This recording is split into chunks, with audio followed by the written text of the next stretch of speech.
Matthew 24. Jesus speaks about the future. As Jesus was leaving the temple grounds, his disciples pointed out to him the various temple buildings. But he responded, "Do you see all these buildings? I tell you the truth, they will be completely demolished. Not one stone will be left on top of another."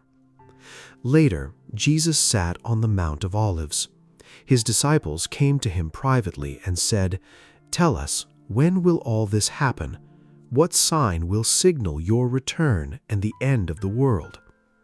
Jesus told them, "Don't let anyone mislead you, for many will come in my name, claiming I am the Messiah. They will deceive many.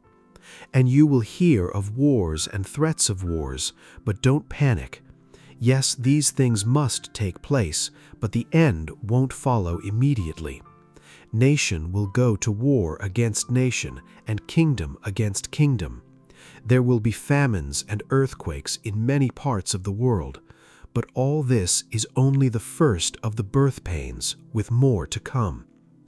Then you will be arrested, persecuted, and killed. You will be hated all over the world because you are my followers. And many will turn away from me and betray and hate each other. And many false prophets will appear and will deceive many people. Sin will be rampant everywhere, and the love of many will grow cold. But the one who endures to the end will be saved. And the good news about the kingdom will be preached throughout the whole world, so that all nations will hear it, and then the end will come. The day is coming when you will see what Daniel the prophet spoke about, the sacrilegious object that causes desecration standing in the holy place. Reader, pay attention. Then those in Judea must flee to the hills. A person out on the deck of a roof must not go down into the house to pack. A person out in the field must not return even to get a coat. How terrible it will be for pregnant women and for nursing mothers in those days. And pray that your flight will not be in winter or on the Sabbath, for there will be greater anguish than at any time since the world began. And it will never be so great again. In fact, unless that time of calamity is shortened, not a single person will survive. But it will be shortened for the sake of God's chosen ones. Then, if anyone tells you, "Look, here is the Messiah," or "There he is," don't believe it. For false messiahs and false prophets will rise up and perform great signs and wonders so as to deceive, if possible, even God's chosen ones. See, I have warned you about this ahead of time. So if someone tells you, "Look, the Messiah is out in the desert," don't bother to go and look. Or, "Look, he is hiding here," don't believe it. For as the lightning flashes in the east and shines to the west, so it will be when the Son of Man comes.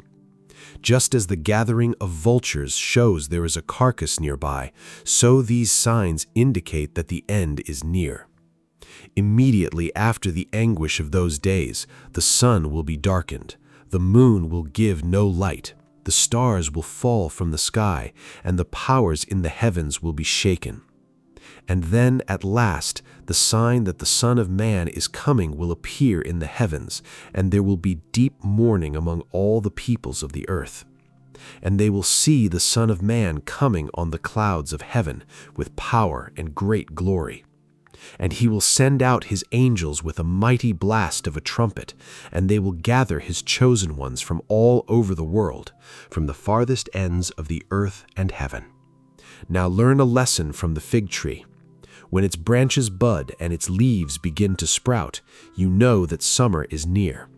In the same way, when you see all these things, you can know his return is very near, right at the door.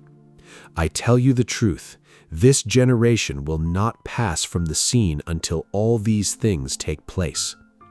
Heaven and earth will disappear, but my words will never disappear. However, no one knows the day or hour when these things will happen, not even the angels in heaven or the Son himself. Only the Father knows. When the Son of Man returns, it will be like it was in Noah's day. In those days before the flood, the people were enjoying banquets and parties and weddings right up to the time Noah entered his boat. People didn't realize what was going to happen until the flood came and swept them all away. That is the way it will be when the Son of Man comes. 2 men will be working together in the field. One will be taken, the other left. 2 women will be grinding flour at the mill. One will be taken, the other left. So you too must keep watch, for you don't know what day your Lord is coming. Understand this: if a homeowner knew exactly when a burglar was coming, he would keep watch and not permit his house to be broken into. You also must be ready all the time, for the Son of Man will come when least expected. A faithful, sensible servant is one to whom the master can give the responsibility of managing his other household servants and feeding them. If the master returns and finds that the servant has done a good job, there will be a reward. I tell you the truth, the master will put that servant in charge of all he owns. But what if the servant is evil and thinks, "My master won't be back for a while," and he begins beating the other servants, partying and getting drunk? The master will return unannounced and unexpected, and he will cut the servant to pieces and assign him a place with the hypocrites. In that place there will be weeping and gnashing of teeth.